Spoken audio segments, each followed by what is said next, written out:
दर्शक बंधु ration card को नहीं गोटे गाइडलाइन जारी होती जहाँकि कृष्णचंद्र पात्र गाइडलाइन जारी कले तेरे रेशन कार्ड अच्छी ताहले आपण माने शेष पर्यंत देखंतु रेशन कार्ड को नहीं जहाँकि 31 जनवरी सुधा शेष तारीख रखा जाइए जो मैंने रेशन कार्ड को ईकेवाईसी कर सारी से माने भी देखंतु कहीं से मु लास्ट कहबी आपण रेशन कार्ड ईकेवाईसी होइछि कि नहीं कंप्लीट होइछि कि नहीं आपण मोबाइल रे निज मोबाइल रे चेक करि परिबे। और 2 नंबर रे देखंतु आपणकर ईकेवाईसी केते दिन भितर करबा को पड़िबो नहले आपणकर रेशन कार्ड रो आपणकर ना कटि जिवो। तेबे ईकेवाईसी केमिति करिवे ता सहित आपण मानकु डिटेल्स एठी कहबी जे आपण माने केते तारीख सुधा करबा को पड़िबो आ कृष्णचंद्र पात्र कौन गाइडलाइन रखिंट से सब चलतु जाना। स्टार्ट करने पूर्व देखो रेशन कार्ड नुआ रेशन कार्ड जो मिलवा जाटा केते तारीख सुधा मिलिबो सेटा को नहीं गोटे खबर आसी गाइडलाइन उपर आपण माने जानि परिबे। तेबे देखंतु 31 तारीख सुधा तेबे 31 तारीख सुधा ईकेवाईसी न कले कटिजिवो राशन कार्ड यही सूचना देते कृष्णचंद्र पात्र। राशन कार्ड नहीं गाइडलाइन देले खाद्य जोगाण मंत्री 31 जनवरी सुधा ईकेवाईसी न कले कटिजिवो राशन कार्ड एबे सुधा 49 लाख हिताधिकारी करिनाहंती ईकेवाईसी बोली कहा जायछि। तेबे देखंतु दर्शक बंधु 49 लाख हिताधिकारी एबे जाए करिनाहंती ईकेवाईसी जदि आपण भी एथिरो आसुचंती ताहले आपण माने शीघ्र जाए ईकेवाईसी पंचायत रे करिनियंतु आपणको ग्राम पंचायत रे। तेबे देखंतु दर्शक बंधु जो माने बाहर राज्य रे श्रमिक माने अछंती से माने कोन करिवे आ से माने केमिति ईकेवाईसी करिवे। तेबे देखंतु एटी लिखा जायछि जे बाहर राज्य रे थिबा लोकंकर ऑफिसर ईकेवाईसी करुछंती माने बाहर राज्य रे मध्य ईकेवाईसी चलीछि जो डीलर पाखरे आ सेठी आपण माने जाईकी करि परिबे। आ ईकेवाईसी सरीबा परे नुआ रेशन कार्ड मिलिबो बोली मंत्री कृष्णचंद्र पात्र कहते। तेबे नुआ रेशन कार्ड को भी नहीं गोटे अपडेट आसी देखो जो मैंने नुआ रेशन कार्ड पर एप्लाय करिसेंती आउ वर्ष वर्ष धरी अपेक्षा करिसेंती सेमानंको पई गोटे सुजोग आसी आउ एबे रेशन कार्ड मिलिबो आउ केते तारीख रो मिलिबो सेटा कन्फर्म है नाही आउ एही ईकेवाईसी सरीबा परे ही आपण मानकु नुआ रेशन कार्ड जोगाई देबे सरकार। तेबे राशन कार्ड को नहीं आसिला बड़ खबर ईकेवाईसी न कले कटिजिवो राशन कार्ड को नहीं जोगाण मंत्री जहाँकि गाइडलाइन जारी करिसेंती आउ तुरंत ईकेवाईसी राशन कार्ड रे पंजीकृत समस्त सदस्यों पई ईकेवाईसी बाध्यतामूलक करा जायछि। आपण माने भी करिथिबे बहुत जण आउ जो मानकर करि नाहंती से माने करिनियंतु जहार फल रे प्रकृत योग्य हिताधिकारी सरकारक सुविधा पाइबारु वंचित हेबे नाही आउ जेमिति कि ईकेवाईसी जहाँ फल प्रकृत योग्य हिताधिकारी सरकार सुविधा पाइबारु वंचित हेबे नाही आउ सेमाने सरकार सुविधा भी पाइबे जेमिति ईकेवाईसी करथिले सेमानकर रेशन कार्ड वैलिड रहिबो जो मानकर ईकेवाईसी न करिले सेमानकर ना कटिजिवो आउ जनवरी 31 सुधा ईकेवाईसी न कले रेशन कार्ड रो ना कटिजिवो बोली कहा जायछि।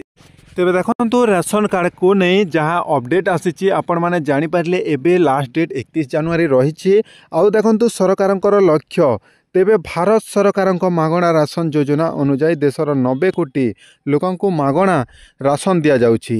एही जिनिसर गुड़िकर नाम होछि जहाँकि गहम डाली चना चीनी लुण सोरिष तेल अटा सोयाबीन एवं मसला एसबू सामग्री मिलुछि किंतु आम राज्य रे एसबू जिनिस मिलुना किंतु गहम चाउल एसबू मिलुछि आउ जदि ईकेवाईसी न करती ताहले ए सबरु बाद पड़ीजे रेशन कार्ड रू ना कटिजिवो आउ जनता स्वास्थ्य रे उन्नति आनिबा एवं सेमानकर खाद्य रे पौष्टिकर स्तर वृद्धि करने को सरकार एही निष्पत्ति नैचंती। एहा मध्य लोकंक जीवन शैली रे उन्नति आनिब सरकारक लक्ष्य रहिछि। तेबे देखंतु रेशन कार्ड रे अनेक सरकारी सुविधा मिलुथिबा बेले किछि धनी श्रेणीर लोके कंचकता करी रेशन कार्ड हातेई थिबा मामला सामना को आसीछि। वर्तमान सुधा 49 लाख हिताधिकारी ईकेवाईसी करिना बोली जना पड़ी।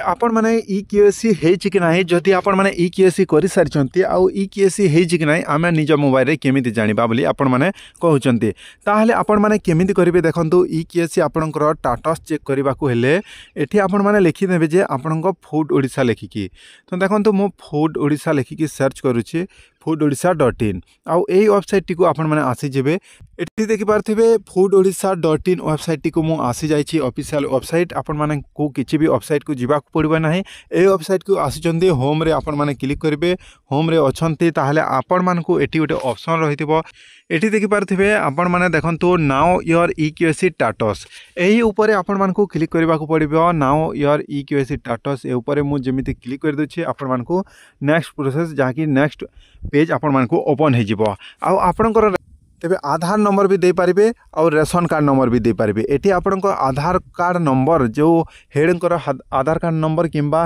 रेशन कार्ड नंबर दियंतु और तापर स्कीम टाइप रे आपण माने सिलेक्ट करबा को पड़िबो। तेबे एठी देखंतु आपण माने ईकेएससी स्टेटस चेक करबा को हेले आपण आधार नंबर हेड रो आधार नंबर देबे नहले रेशन कार्ड नंबर देबे। एठी आपण माने फिलअप करबा को पड़िबो रेशन कार्ड नंबर हो किंबा आधार कार्ड नंबर।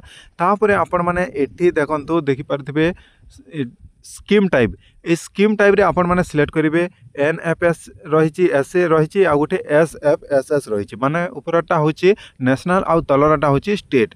माने आपण माने दुईटा जाक चेक करिवे। आपण प्रथमे एटा सिलेक्ट करके चेक करेंगे नहले आपण चेक न होते एठी 2 नंबर रे सिलेक्ट करेंगे।